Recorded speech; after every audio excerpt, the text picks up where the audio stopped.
건강수명 100세를 향하여 슬기로운 건강관리법을 알려드립니다. 안녕하세요. OBS 생방송 건강콜센터 저는 오계윤입니다. 자, 날씨도 좋고 좀 무엇보다 등산이나 야유들이 같은 야외 활동 즐기기 참 좋은 계절입니다. 그런데 그거 알고 계십니까?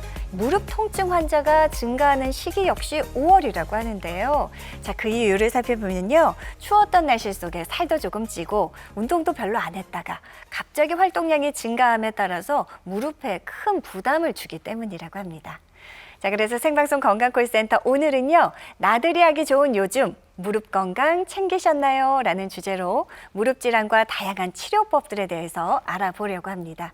또 무료 전화통화 열어두고 있는데요. 무릎 통증 혹은 퇴행성 관절염으로 고생하고 계신 분들 또 궁금한 사항이 있으시다면 언제든지 전화 주시기 바랍니다. 저희가 여러분들의 고민 해결 도움 드리겠습니다. 자세한 시청자 참여 방법 안내해 드립니다.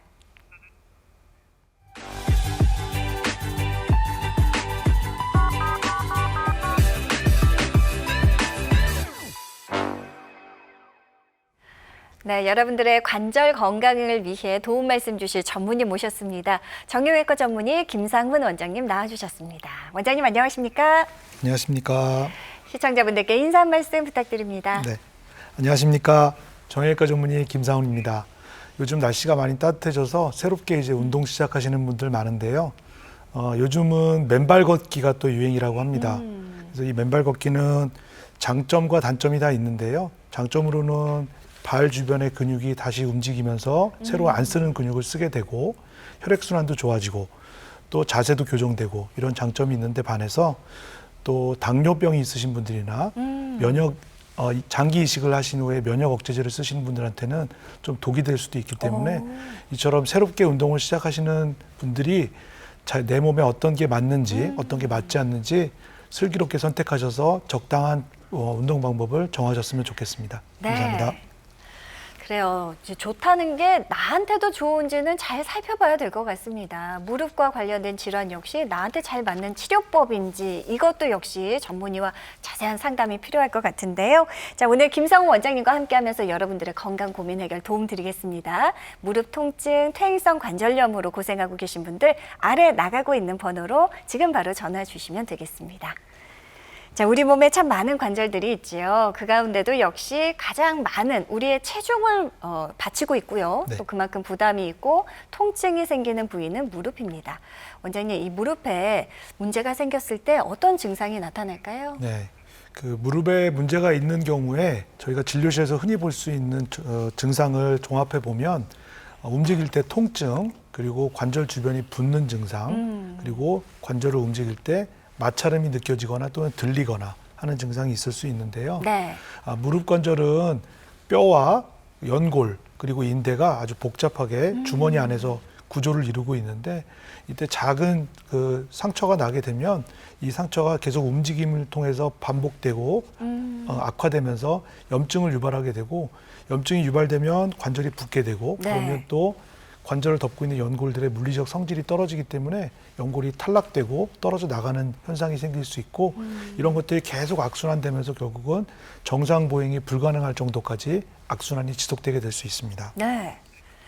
자, 60대 이상 고령층에서 주로 발생한다는 퇴행성 관절염. 요즘은 사실 젊은 층에서도 굉장히 빈번하게 발생을 한다고 하는데요. 자, 퇴행성 관절염 이게 진행 단계가 있을 것 같아요. 네. 저희가 보는 퇴행성 관절염을 간단하게 단계별로 나눈다 그러면 초기 단계, 중간 단계, 그리고 말기 단계 이렇게 나눌 수가 있는데요. 초기 단계에서는 가장 특징적으로 관절이 붓는 증상이 생길 수 있습니다.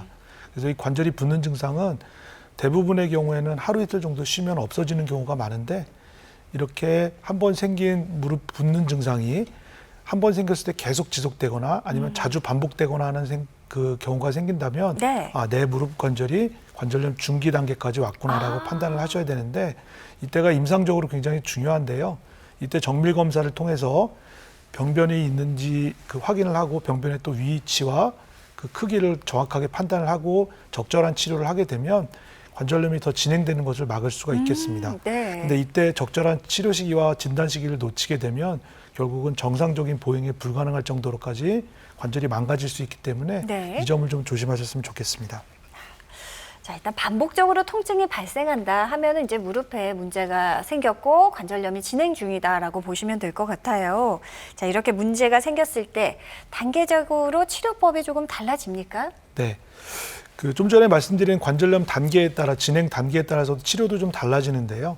관절염 초기 증상에서는 당연히 며칠 쉬거나 아니면 또 보존적인 치료로 약물 치료나 도수 치료 또는 재활 치료 그리고 체외 충격파 이런 치료를 통해서 증상이 좋아지게 만들 수 있는데 네. 말씀드린 대로 증상이 계속 지속되거나 자주 반복된다 그러면 이럴 때는 적절한 진단을 통해서 무릎에 연골 손상이 있는지 인대 손상이 있는지 이런 것들을 확인을 꼭 해야 되고 네. 이를 통해서 진단이 되면 약물 치료나 주사 치료나 또는 줄기세포 치료나 줄기세포 이식술 이런 그 비수술적인 치료, 수술적인 치료보다는 덜 침습적인 비수술적인 치료를 통해서 병변의 진행을 막아야 된다고 생각되고요. 네.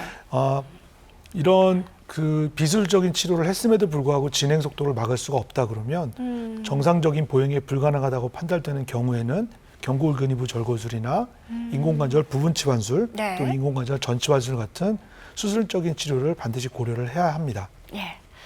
좀 초기에 가능한 한 빨리 발견을 하고 좀 부담이 적은 치료로 잘 다스릴 수 있으면 좋을 텐데요.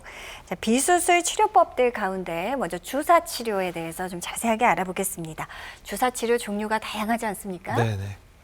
저희가 외래에서 흔히 할 수 있는 주사 치료를 4가지 정도로 정리를 했는데요. 그림에서 보시는 것처럼 스테로이드 주사, 히알루론산 주사, 또는 PDRN 주사, 증식 주사 이 정도로 정리를 할 수가 있겠는데 네. 위에 2가지 스테로이드 주사와 히알루론산 주사는 무릎에서 생길 수 있는 정상적인 염증 반응들을 억제시켜줘서 증상을 좋게 만드는 그런 치료 방법인 거고 밑에 2개의 PDRN 주사나 증식 주사는 증상을 조절하기보다는 원인적으로 원인이 될 수 있는 인대 손상이나 연골 손상들을 보다 정상적이고 튼튼한 조직으로 재생시켜주는 이런 근본적인 치료라고 할 수 있겠습니다. 네.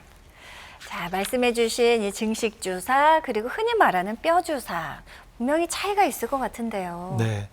보통 저희가 뼈 주사라고 얘기하는 스테로이드 주사는 아까 말씀드린 대로 정상적으로 몸에서 생길 수 있는 염증 반응들을 아주 탁월하게 억제하는 반응 효과가 있습니다. 네. 그래서 쉽게 생각하면 화재 경보가 울리는 알람을 끌 정도로 끄는 이런 효과가 있는데 그러면 저희가 문제가 되는 건 시끄럽진 않지만 당장 어디서 불이 나고 있는지 알 수가 없기 때문에 맞아요. 이런 문제가 있는데요. 그래서 스테로이드 주사는 한 번, 2번 정도 주치 전문의의 감독 하에 한두 번 정도 증상을 조절하기 위해서 쓰는 거는 무방하지만 계속 반복해서 여러 차례 쓴다 그러면 그 무릎 안쪽, 관절 안쪽에서 생길 수 있는 문제들이 네. 파악할 수 있는 시기를 늦어지기 때문에 아주 좋지 않은 방법이라고 판단이 되고요. 이에 비해서 증식 주사 치료는 염증 반응을 억제시키는 건 아니지만 고농도의 포도당 주사를 관절 주변에 주기적으로 주입을 해서 인위적으로 염증 반응을 일으켜서 염증 반응이 지나간 후에 동반되는 재생 조직 재생 반응들을 인위적으로 유도해서 손상된 연골이나 인대가 보다 튼튼하고 두꺼운 조직으로 대체될 수 있도록 천천히 조직을 재생시키는 방법이라고 할 수 있겠습니다. 네. 그러니까 질환의 원인을 찾아내고 그걸 근본적으로 해결할 수 있는 맞습니다. 증식 주사 치료입니다. 자, 실제로 치료받으신 분들의 사례를 좀 살펴볼게요. 66세 어머님께서 받으셨네요. 네. 그림에서 보시는 주사 치료 사례는 66세 여자 환자분이십니다.